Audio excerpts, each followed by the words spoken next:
Hey, salut tout le monde! Bienvenue dans cette vidéo qui va vous expliquer comment installer Red Hat Linux. Dans mon précédent vidéo que je vais mettre dans la description, je vous explique comment télécharger Red Hat Linux et créer un compte si vous n'avez pas, ainsi que comment utiliser la licence gratuite pour les développeurs ou si vous voulez l'utiliser à la maison pour un usage personnel. Donc une fois que le fichier ISO est téléchargé, si vous l'installez sur une machine physique, il faut faire un média d'installation, soit que vous gravez le ISO dans un CD-ROM, un DVD-ROM, ou que vous créez une clé USB qui va servir pour installer Red Hat Linux. Si vous ne savez pas comment faire tout ça, j'ai plusieurs vidéos dans ma chaîne YouTube.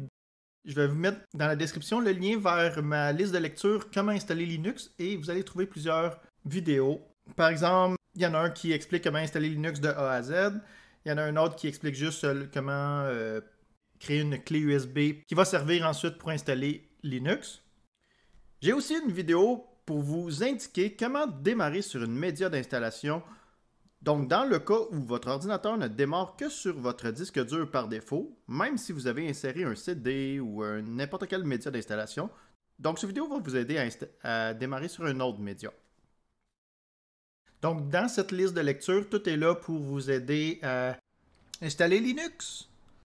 Donc, dans ce présent vidéo que je suis en train de faire, je vais vous montrer comment installer Red Hat Linux une fois que vous avez démarré sur votre média d'installation. Donc, je prends pour acquis que le média d'installation est déjà branché à votre ordinateur.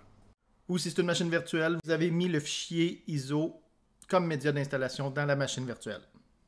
Donc, let's go! On part la vidéo tout de suite! Ok, je viens de démarrer l'ordinateur. Et le premier menu qu'on a dans le média d'installation de Red Hat Linux, c'est ce menu-ci. Donc, on a trois choix. Pour cette vidéo-là, on a le deuxième choix qui est teste le média. Donc, c'est pour tester le média d'installation pour être sûr qu'il n'y a aucun qui n'est pas corrompu, qui est tout OK. En fait, c'est pour tester l'intégralité du média d'installation. Où on a la première entrée ici qui est d'installer directement le Red Hat Linux sans faire le test. Pour cette vidéo-là, je vais choisir cette option-là. Plusieurs écritures défilent. Il n'y a pas vraiment de trucs à vérifier dans ceci. C'est juste à titre d'information. Il faut juste attendre que ça termine et que le menu d'installation apparaisse. Et voilà, nous y sommes. Donc, la première étape, c'est de choisir le langage pour l'installation. On va y aller avec français. Je serais quand même curieux de savoir dans les commentaires si dans votre cas, est-ce que vous aimez mieux que je fasse les vidéos en vous montrant en français ou en anglais? Moi, personnellement, quand je travaille, c'est souvent en anglais, puis dans le monde informatique, en business, c'est souvent en anglais. Donc, peut-être ce serait pertinent de faire les vidéos en anglais en utilisant la langue anglaise, bien que je parle en français dans la vidéo.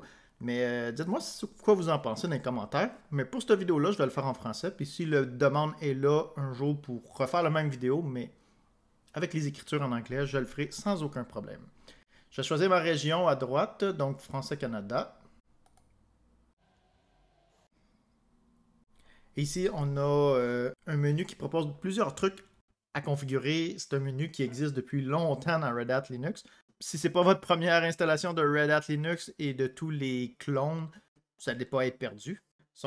Donc, la première étape ici, c'est le clavier. Vérifiez si c'est correct. Si jamais ce n'est pas correct, ce n'est pas celui-là que vous voulez, juste cliquez dessus et vous faites le petit plus ici pour en ajouter. Et vous pouvez retirer les autres que vous n'avez pas de besoin. Donc, c'est le langage du clavier. Moi, c'est bien Français-Canada et c'est parfait. On a même un petit champ ici pour tester. Donc, vous pouvez tester les caractères spéciaux pour voir. Et tout est beau. Donc, je vais faire en haut à gauche « Fait » pour pour finir cette étape-là. La deuxième option, c'est de se connecter à notre compte Red Hat. Donc, bien sûr, c'est pour les licences. Donc, si vous ne faites pas cette étape-là, vous n'allez pas avoir droit aux mises à jour du système d'exploitation.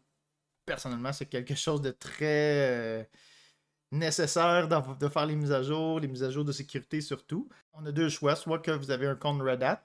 Je vous rappelle, j'ai fait une vidéo comment créer un compte Red Hat et d'avoir la licence gratuite de développeur si vous voulez le tester à la maison. Sinon, ce sera d'acheter une licence Red Hat. Si vous avez la clé d'installation, ça va être de l'écrire ici, le nom de l'organisation et les clés. Dans mon cas, ça va être un compte et je vais rentrer mon compte. Donc voilà, mes informations sont rentrées. On a un champ ici objectif qui nous permet de définir un peu à quoi va servir cette machine-là. Si vous avez plusieurs abonnements dans votre compte Red Hat, cela va aider le système à déterminer automatiquement quel abonnement sera assigné à cette machine-là. Cette information-là peut être modifiée en tout temps par la suite si jamais vous ne connaissez pas encore la fonctionnalité de cette machine. Donc moi, ça va être un Red Hat Linux Server SLA Self-Support. Donc ça, c'est le support.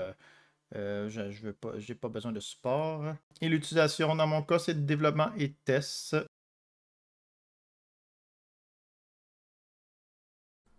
Pour Red Hat Insight, je ne vais pas le cocher, mais si vous l'utilisez et que vous avez un environnement Red Hat Insight, vous pouvez le cocher. Dans mon cas, je n'ai pas vraiment besoin. C'est juste une machine test pour faire quelques petits tutoriaux.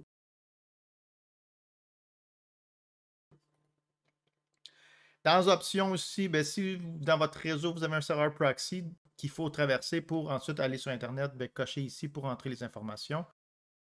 Red Hat Satellite, si vous avez un truc de Red Hat Satellite, entrer le URL, etc. Donc, ce n'est pas des trucs qu'on va couvrir dans cette vidéo. Donc, je vais faire enregistrer. On va voir s'il va me trouver. Et on a invalide username and password. Je vais juste valider mes trucs. Voilà, j'ai validé mes trucs. Je réessaye. Et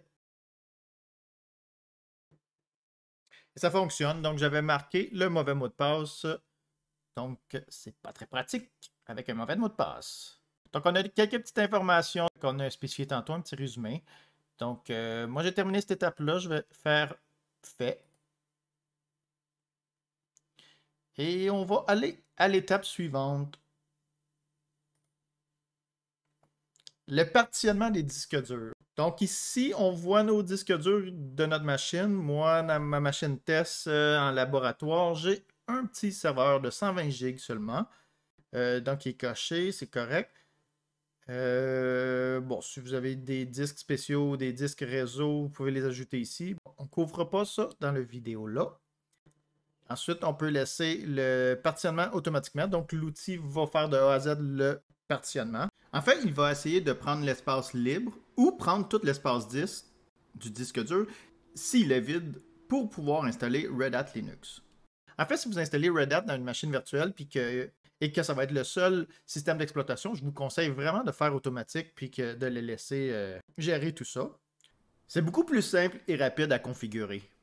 Puis ensuite, comme autre option intéressante, il y a ici chiffrer mes données, si vous voulez que les données soient chiffrées. Le seul truc, là, il va vous demander une passphrase, donc un mot de passe qu'il va falloir entrer à chaque démarrage du système d'exploitation. Bien sûr, il existe des petites techniques pour sauvegarder la passphrase à un endroit. Donc, par exemple, dans un serveur de clés. Et ensuite, si votre machine Red Hat peut rejoindre le serveur de clés sur votre réseau, le disque sera décrypté. Encore une fois, ça ne sera pas couvert par cette vidéo-là pour ne pas l'alourdir, mais ça pourrait être un futur vidéo. Donc, si vous choisissez l'option automatiquement, puis vous choisissez de chiffrer ou de ne pas chiffrer, quand vous avez terminé ici, cliquez sur Fait ici pour revenir au menu précédent. Avec l'outil de partitionnement automatique, il est aussi possible de cocher « Je voudrais libérer plus d'espace ». Et ensuite, choisir quelle partition vous voulez supprimer ou libérer de l'espace. Si vous choisissez justement de libérer de l'espace, il faut être prudent avec cette option-là. C'est toujours très important de faire une sauvegarde avant de tenter de diminuer une partition existante en essayant de libérer son espace non utilisé. Personnellement, je ne recommande pas trop de faire ça. Mais sinon ici, avec cet outil-là, si vous avez une partition qui n'est plus utilisée, vous pouvez la sélectionner et la supprimer. Le seul truc que je n'aime pas trop avec le partitionnement automatique, c'est que je ne sais jamais à 100% de ce qu'il va faire. Est-ce qu'il va utiliser l'espace libre pour installer le nouveau OS à côté des autres systèmes ou il va utiliser tout l'espace du disque dur? Des fois, dans certaines distributions Linux, c'est pas très bien expliqué. Des fois oui, des fois non. En cas de doute, j'utilise tout le temps le partitionnement manuel. Dans le cas de Red Hat Linux, si je choisis le partitionnement automatique et qu'il y a d'autres systèmes d'exploitation d'installer, il va utiliser l'espace libre. Voici l'exemple d'une de mes machines. Sur cette machine, j'ai choisi l'option automatique. Et voici le résultat après l'installation. Donc, il a utilisé l'espace libre pour se créer une partition d'1 gig pour le /boot et tout le reste pour faire une partition LVM et ensuite pour l'utiliser pour le système d'exploitation Red Hat. Donc là, on voit que l'outil automatique, si par exemple, j'avais voulu que Red Hat Linux utilise seulement une partition de 100 Go plutôt que tout l'espace libre, c'est vraiment avec la méthode personnalisée que je peux faire ça.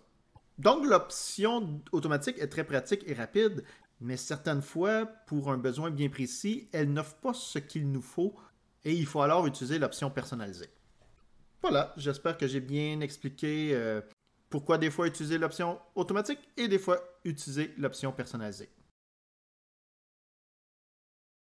Bon, maintenant revenons à notre vrai exemple pour ce tutoriel. Moi, pour cette vidéo-là, je vais y aller avec personnalisé pour vous montrer un petit peu de quoi ça a l'air. Donc, j'ai choisi personnalisé, je vais faire fait.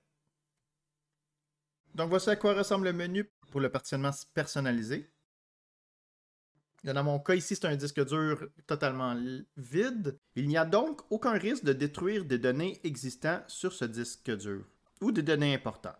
Je vais juste vous rappeler la petite mise en garde que je dis souvent dans mes vidéos. Si vous l'installez dans une machine existante, n'oubliez pas de faire un backup de vos données dès que vous installez un autre système d'exploitation ou dès que vous jouez avec les partitions.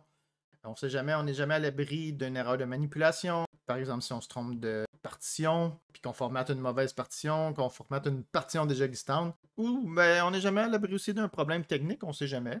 Donc, toujours un backup dans un disque dur externe ou ailleurs, mais pas sur la machine elle-même. Ici, si jamais vous avez d'autres partitions dans votre machine, ils vont apparaître ici. Vous allez voir les autres partitions, puis l'espace disque, puis avec le plus, il est possible de faire des nouvelles partitions. Le point de montage, c'est où que cette partition-là va être montée. Bon, si vous choisissez slash, ça c'est le système Linux, c'est la partition pour le système Linux. Puis ensuite, si vous faites une autre partition puis vous voulez mettre vos données utilisateurs, ça va être le /home. C'est d'ailleurs un autre avantage du partitionnement personnalisé. Vous pouvez personnaliser un petit peu comment vous voulez configurer vos partitions. Et c'est là qu'il est possible de faire un /home séparé du partition système. Mais ça, je vais avoir une vidéo qui s'en vient bientôt pour expliquer un petit peu plus sur les mondes puis le partitionnement manuellement, puis on va gratter un petit peu plus en détail ces options-là. Mais dans mon cas, on va y aller juste avec un partition système. Puis ici, on met l'espace désiré. Donc, si c'était une partition de 15 GB, je choisis 15 GB. Là, pour cette vidéo-là, je vais utiliser juste 40 GB. Et le reste de l'espace libre, ça sera pour installer un futur Linux à côté dans un futur vidéo. Donc, il va y avoir 40 GB, puis le reste va être de l'espace libre. Je vais avoir juste une partition qui va être le slash, donc pour le système. Donc, de base, en faisant ça, moi, il m'a créé une partition LVM, qui est un autre sujet que je vais expliquer dans une future vidéo. Si jamais vous avez vraiment besoin que ce soit une partition standard, donc ça va être d'utiliser ici partition standard, l'option de partition standard. Mais dans mon cas, je vais laisser par défaut, je vais utiliser le LVM. Donc, en tout temps, pendant l'installation, les changements n'ont pas encore été écrits sur le disque dur. On peut revenir en arrière en tout temps ou de modifier les trucs que l'on vient d'ajouter justement. Par exemple, ici, je peux modifier l'espace de ma nouvelle partition. Il n'est pas encore trop tard. On a l'option ici du système de fichiers, qui est le file system en anglais. Donc ici, c'est les systèmes de fichiers que je peux utiliser dans Red Hat Linux. Personnellement, à moins d'un besoin bien précis, j'utilise toujours celui proposé par défaut par le système d'exploitation que j'installe. Dans le cas de Red Hat Linux, c'est XFS qui est le par défaut. Je vais utiliser celle-là. L'étiquette, c'est un petit nom, un label qu'on peut mettre à la partition. Regarde, je vais l'appeler Red Hat. Fait, dans les outils de partition, je vais avoir cette étiquette-là pour la partition. Donc, ça indique un peu. Lui ici, le volume groupe, là, ça, c'est en rapport avec la technologie LVM. Dedans, il faut un groupe de volume. Donc, sans rentrer dans les détails, si jamais vous voulez modifier le nom, ça va être de faire ici, de rentrer le nom. Je peux l'appeler, mettons, VG-server. Mettez un nom significatif pour vous, pour un volume groupe, là. Ça va être expliqué dans une autre vidéo un petit peu plus en détail sur ça. Et si jamais vous choisissez ici dans le type de périphérique, vous choisissez partition standard, bien sûr, vous n'allez pas avoir les options de volume groupe. On a l'option ici chiffrée, hein, si vous voulez, comme on a vu tantôt, chiffré, puis qui vous demande un mot de passe à chaque démarrage du serveur, ça va être ici. Pour mon lab, je ne vais pas chiffrer. Puis ici, le nom de la partition, ben, ça a rapport aussi avec le groupe avec le LVM. Donc, ça va être le nom du logical volume en anglais. Donc du volume logique, je pense que c'est de même, ça a été traduit en français. Je vais l'appeler root RL pour Red Hat Linux. Mais là, tout ça, ce n'est qu'une histoire de nom. Donc, ça ne va pas déranger le bon fonctionnement du système que vous mettez n'importe quoi. Mais ça l'aide toujours d'avoir un nom significatif. Donc, quand tout est sélectionné pour la première partition, faites ici mise à jour des paramètres. Et la partition, ça enregistre la partition ici. Donc, si vous voulez créer d'autres partitions, ben, c'est ici que ça se fait. Vous choisissez le point de montage. Donc, si je veux, comme je disais tantôt, une partition pour le /home, je vais le faire ici. Puis, etc. Si vous en voulez un... Ah ben d'ailleurs, justement, le /boot pour une machine Red Hat ne peut pas être dans une partition LVM. Donc, ben, je vais vous montrer le message d'erreur. Il va me le dire tantôt. Puis, il va falloir que je crée une partition normale ici à /boot. Mais à moins qu'avec la version Red Hat 9, ça soit plus comme ça. Mais là, je vais faire seulement une partition pour mon système. Puis, l'outil d'installation va m'avertir de qu'est-ce qu'il manque.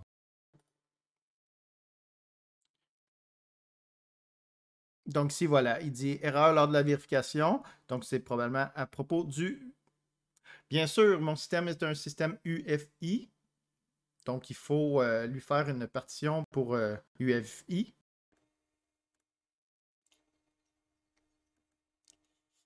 Et il faut le monter, cette partition-là, il faut la monter à /boot/UFI. Si vous avez déjà une partition pour le UFI, vous pouvez utiliser cette partition-là. Et vous pouvez utiliser la même pour toutes vos distributions Linux. Là, dans mon cas, c'est une nouvelle machine ici et je ne l'ai pas. Donc, je vais y en mettre juste 1 gig pour la partition UFI. Donc, elle a apparu ici. Et pour une partition UFI, ben, ça ne peut pas être une partition LVM. Donc, on voit qu'il a créé une partition standard ici. Alors que ma partition pour le / pour le système Linux, est une partition de type LVM. Donc, je vais faire je vais faire fait. Et là, il devrait être encore en erreur pour le /boot. Donc, c'est ça. Pour les systèmes de Red Hat, le /boot, donc la partition pour les fichiers nécessaires pour démarrer le système ne peut pas être dans une partition LVM. Pour une machine Debian, Ubuntu et toutes les distributions dérivées d'eux, oui, on peut. Le /boot peut être dans la même partition que /, même si c'est une partition LVM. Mais pas pour Red Hat. Donc ici, je vais en faire une autre partition qui va être pour le /boot.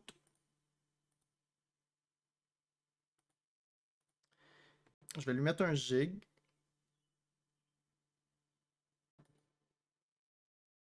Et encore une fois, c'est une partition standard. Le /boot ne peut pas être une partition LVM, sinon ça va faire une erreur.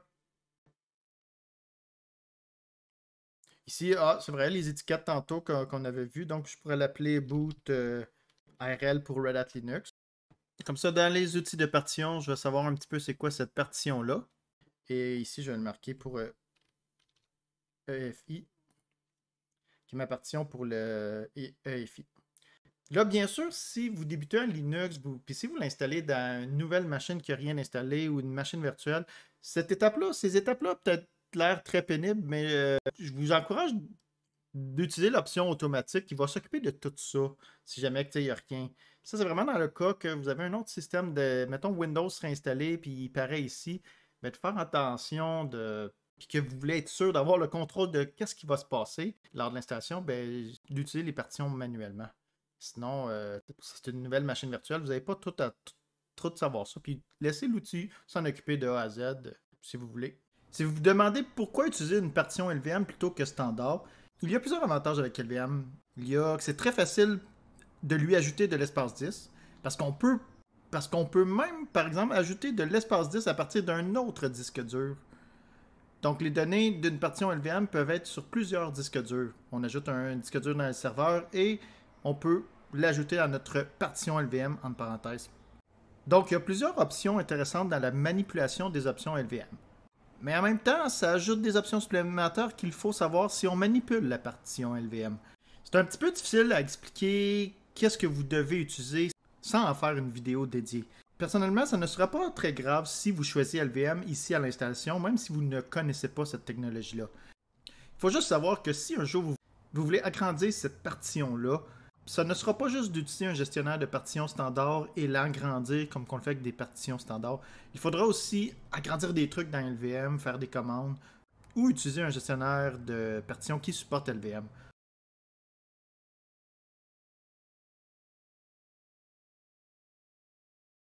Donc, on a terminé. Je vais faire fait. Dans la théorie, ça va fonctionner maintenant.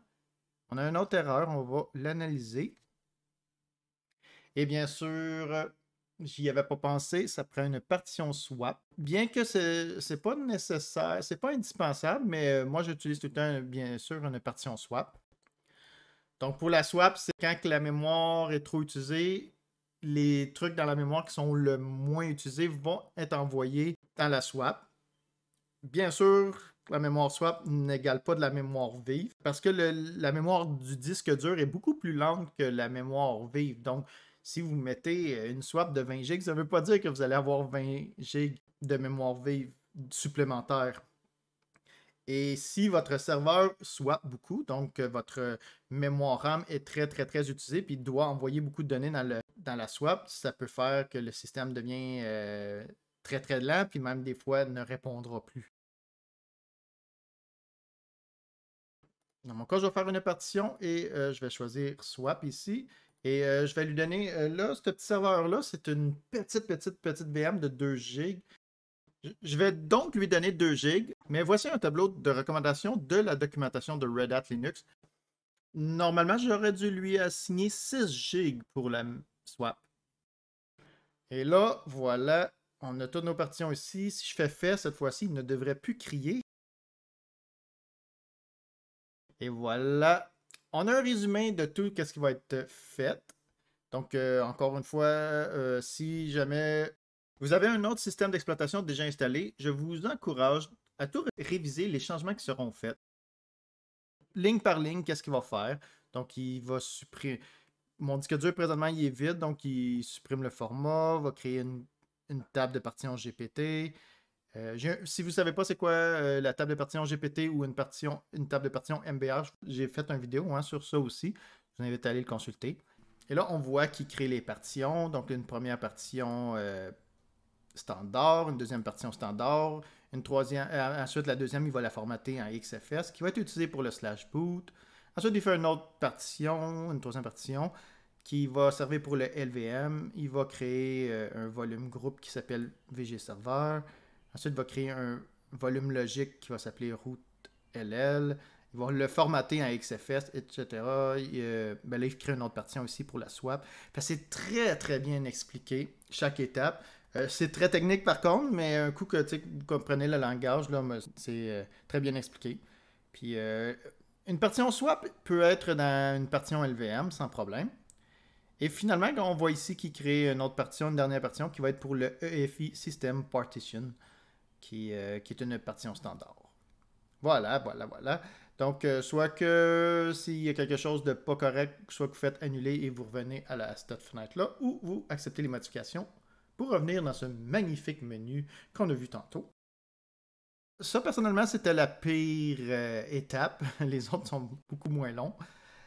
Ici, c'est le langage que vous voulez que votre système soit installé. Donc, tantôt, c'était le langage qui servirait pour l'installation qui nous était proposé il y a plusieurs minutes, là, au début du tutoriel. Mais maintenant, c'est le langage que le système va être installé. Donc, vous pouvez choisir les langages que vous voulez et la région. Je vais laisser ça en français, Canada. Ici, c'est la source d'installation. Moi, je vais le laisser par défaut, qui est les serveurs de Red Hat. Si votre machine n'a pas Internet, elle utilisera le média d'installation. Et si vous voulez utiliser un serveur sur votre réseau ou un dépôt supplémentaire sur Internet, vous pouvez les spécifier plus bas. Pour les dépôts supplémentaires, il sera possible aussi de les configurer après l'installation si le besoin vient plus tard. C'est ici que vous pouvez choisir sur le réseau, rentrer le URL, etc.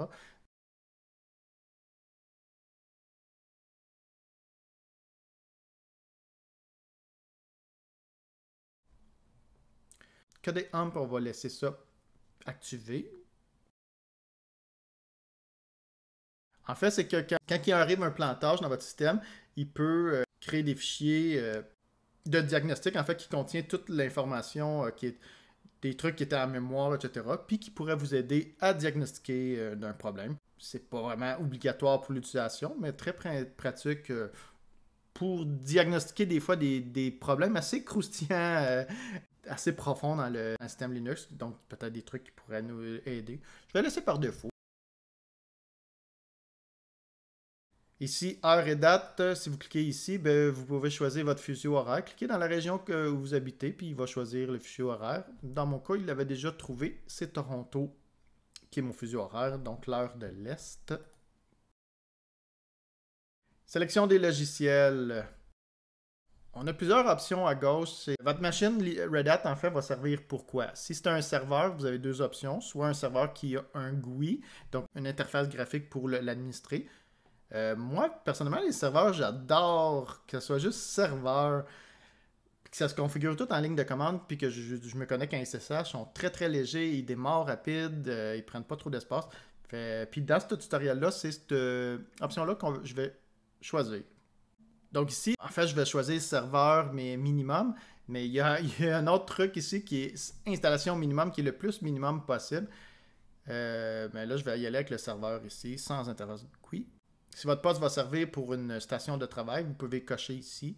Puis, en fait, il y a tous les logiciels nécessaires pour une station de travail. Par exemple, LibreOffice, une interface graphique GNOME. Puis des outils nécessaires pour une station de travail.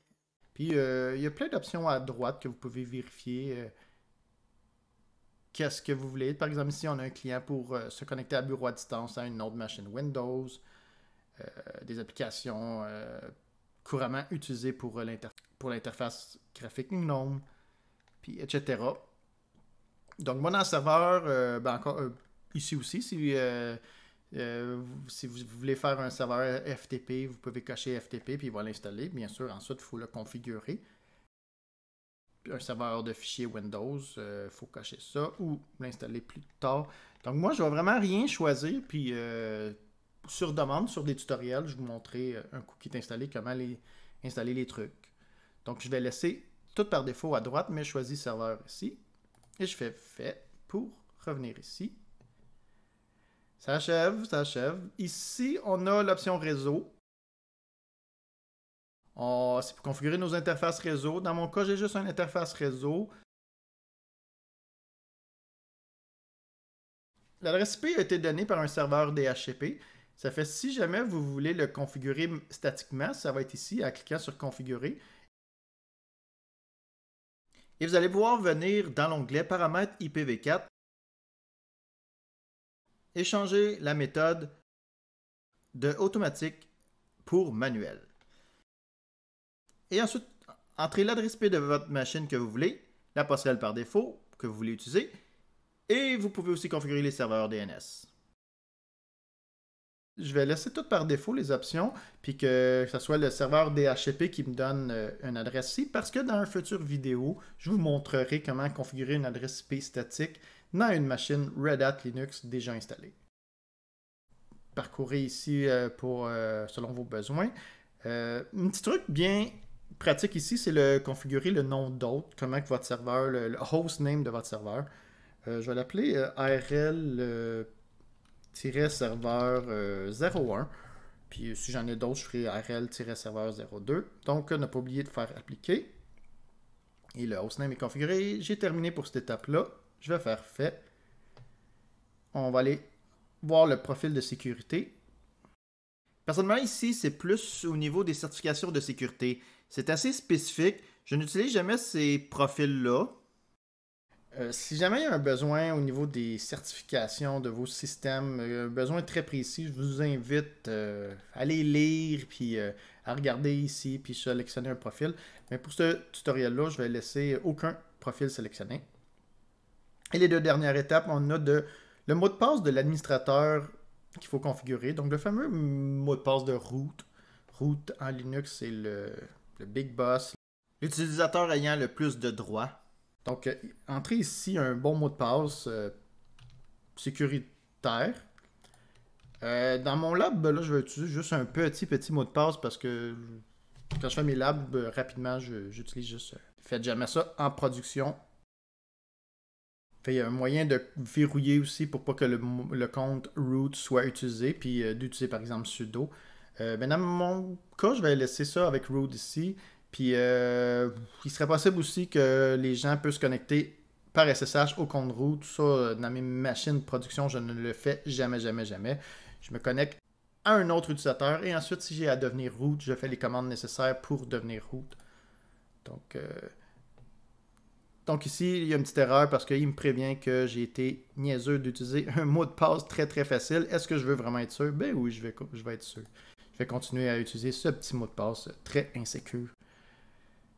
Ici, c'est le nom de l'utilisateur. Il faut créer au moins un utilisateur. Puis plus tard, dans Linux, on pourra créer d'autres utilisateurs.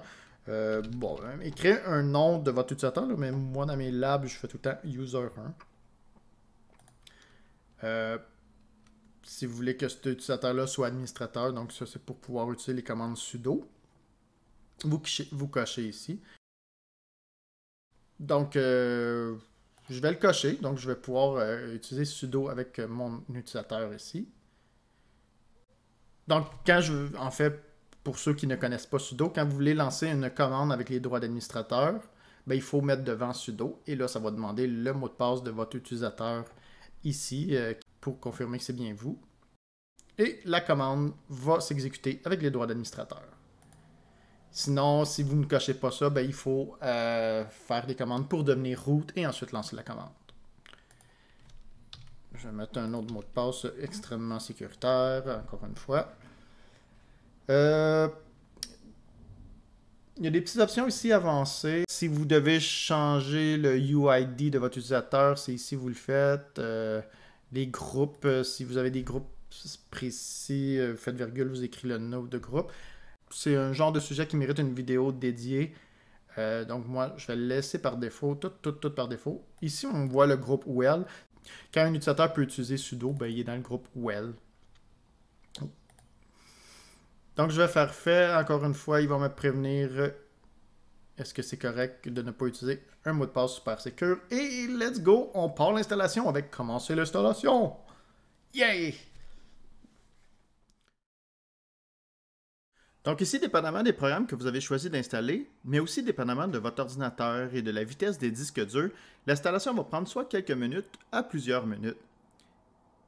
Et il télécharge aussi les logiciels que j'ai choisi d'installer à partir du serveur de Red Hat. Ça aussi, ça va dépendre de la connexion Internet.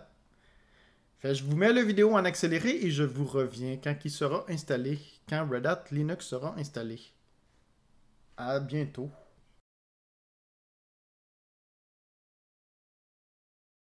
OK, l'installation est terminée maintenant. Donc, si jamais vous voulez lire le contrat de licence, voici le chemin une fois que vous allez démarrer. Voici quel fichier qu'il faudra ouvrir pour le lire. Comme un bon film, je ne veux pas vous dévoiler le contenu pour ne pas vous spoiler l'information. Mais bon, là, on va redémarrer le système pour redémarrer dans le Red Hat Linux qu'on vient d'installer.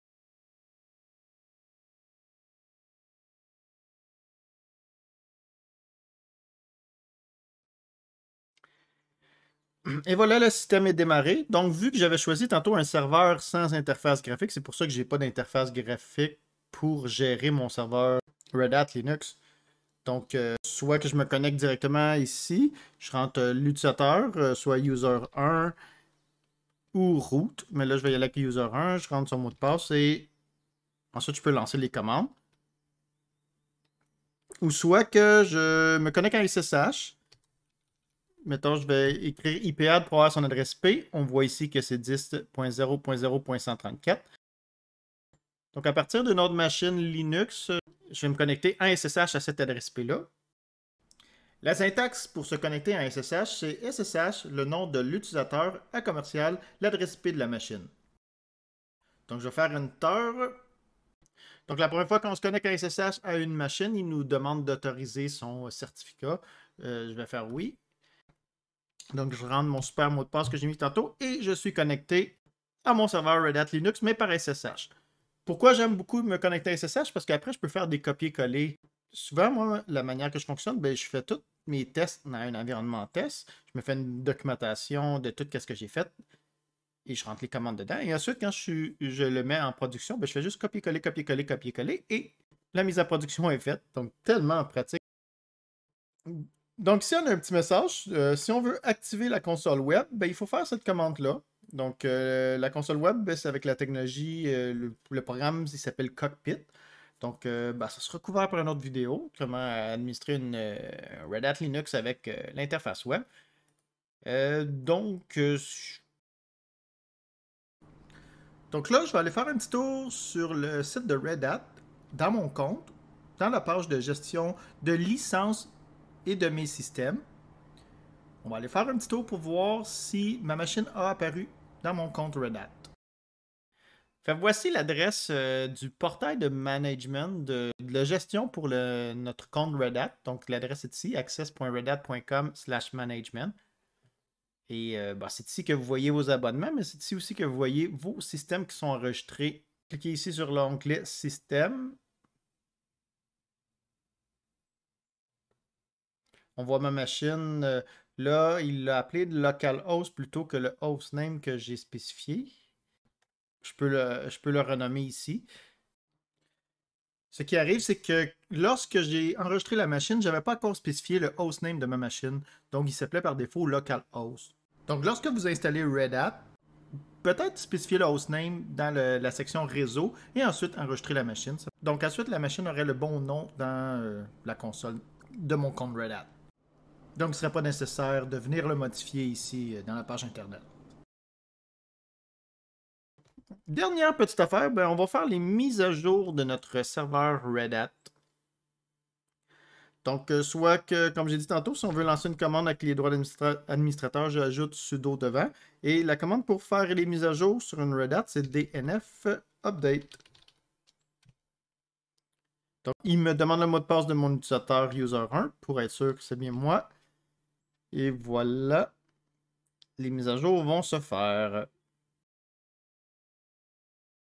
Donc, quand je viens d'installer un nouveau système d'exploitation, la première chose que je fais, c'est toujours d'installer les mises à jour.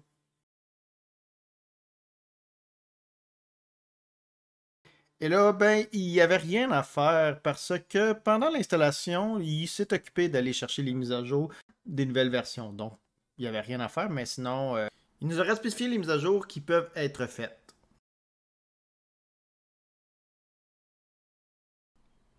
Ok, pour vous montrer quelques trucs, je viens de créer une nouvelle machine Red Hat. Je n'ai pas activé la connexion Internet pendant l'installation, donc les mises à jour ne se sont pas faites. La machine n'est pas enregistrée également au réseau Red Hat. Et une autre chose aussi, quand j'ai créé l'utilisateur, je n'ai pas coché la case administrateur. Donc, je ne pourrai pas utiliser sudo. Voici ce que ça va faire si j'essaie d'utiliser sudo, par exemple, pour faire les mises à jour.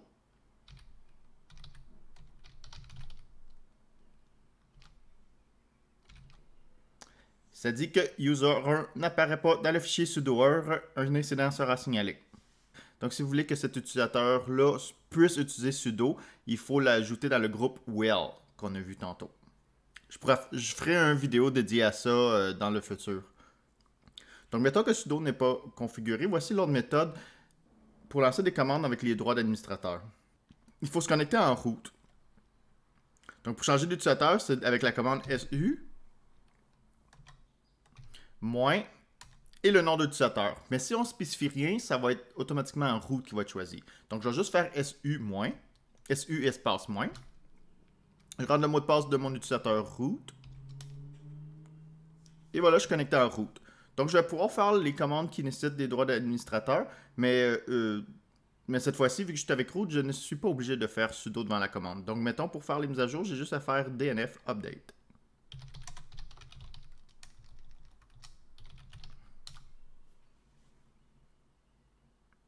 Donc ici, lors de l'installation, je n'ai pas enregistré cette machine-là à mon réseau Red Hat comme j'ai fait avec l'autre machine dans le tutoriel. Donc on va explorer ensemble les commandes pour l'enregistrer.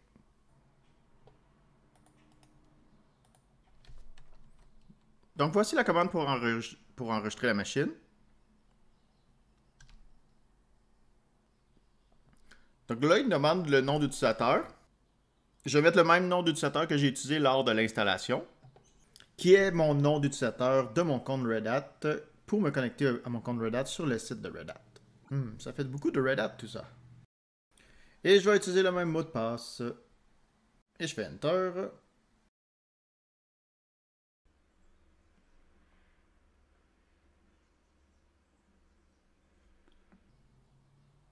Et ça a fonctionné. Donc si j'actualise ma page de Red Hat Management, la machine devrait apparaître. Et voilà, elle est là, avec le bon hostname en plus.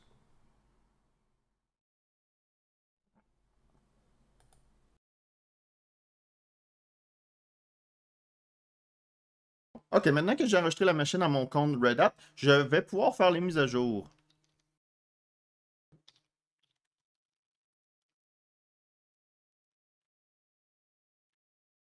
Donc ici, il me montre tous les paquets qui vont être mis à jour. Donc vu que je viens d'installer le système d'exploitation, il y a beaucoup de mises à jour à faire sur cette machine-là. Donc on a vu avec l'autre machine que je vous ai montré dans le tutoriel, il n'y avait aucune mise à jour à faire parce que puisque la machine était connectée à Internet, il a fait les mises à jour pendant l'installation. Donc il est allé chercher la nouvelle version des paquets avant de les installer. Alors qu'ici, dès que j'ai connecté cette machine-là sur mon réseau, j'ai dû la connecter à mon compte à la main et ensuite faire les mises à jour manuellement.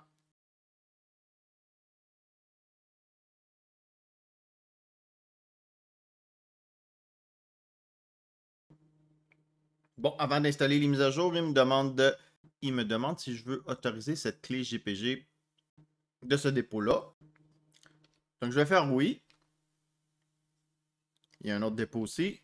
Je vais faire oui à tous les dépôts. Donc, un coup que la clé est importée, ce ne sera pas nécessaire de faire cela à tous les mises à jour. La clé est là, puis il va s'en souvenir. À moins, bien sûr, d'y retirer. Et là, les mises à jour commencent à installer. Tantôt, il téléchargeait.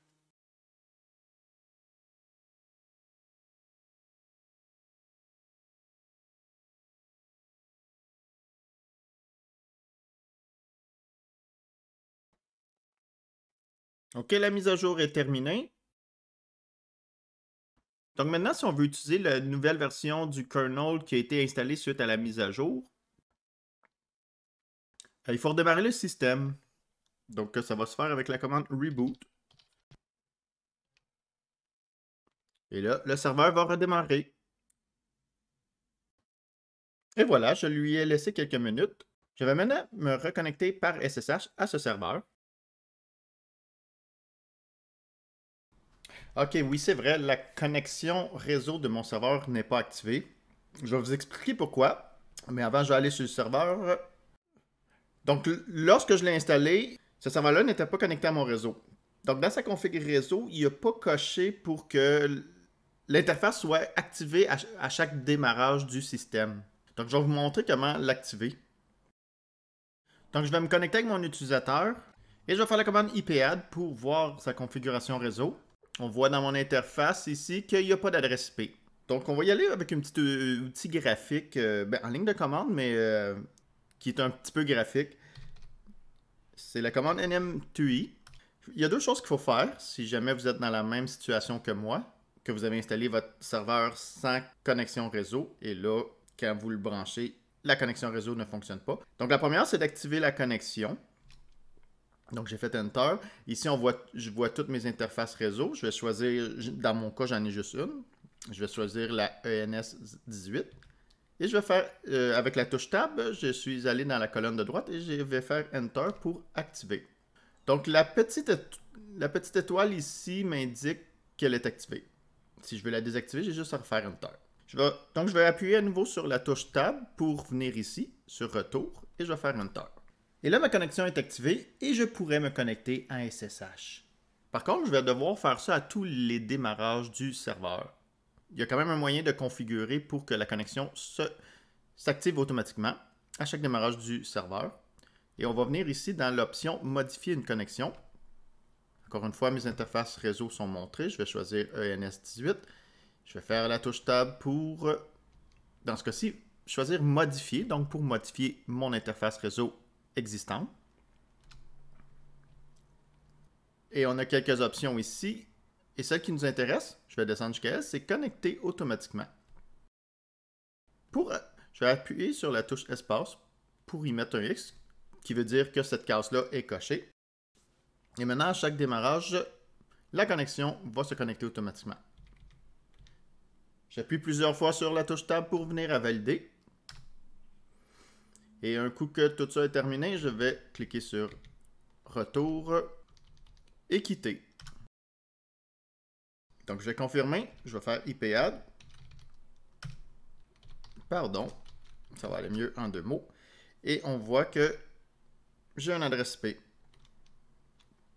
On va double vérifier. Je vais redémarrer. Donc, je vais me connecter avec root, comme qu'on a vu tantôt.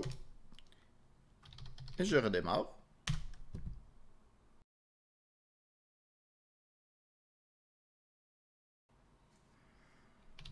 Et je me reconnecte avec mon utilisateur.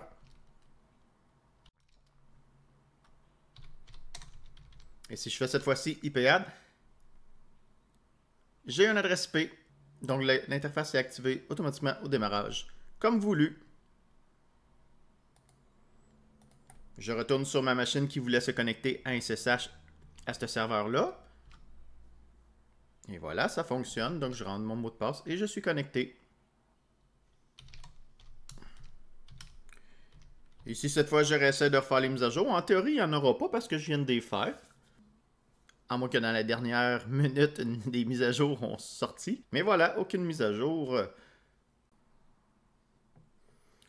Donc, si je reviens dans le portail de Red Hat, je suis dans la page qui liste tous les systèmes qui sont associés à mon compte.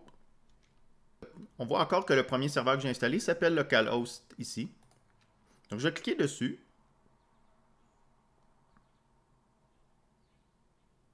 Pour vous montrer où le renommer. Donc voilà, ici on a le champ name, on a le petit crayon ici, et vous pouvez le renommer ici. Donc je vais l'appeler comme son vrai hostname, comme son vrai nom d'hôte, rl-serveur 01. Ici c'est le domaine, je vais le laisser à local domaine.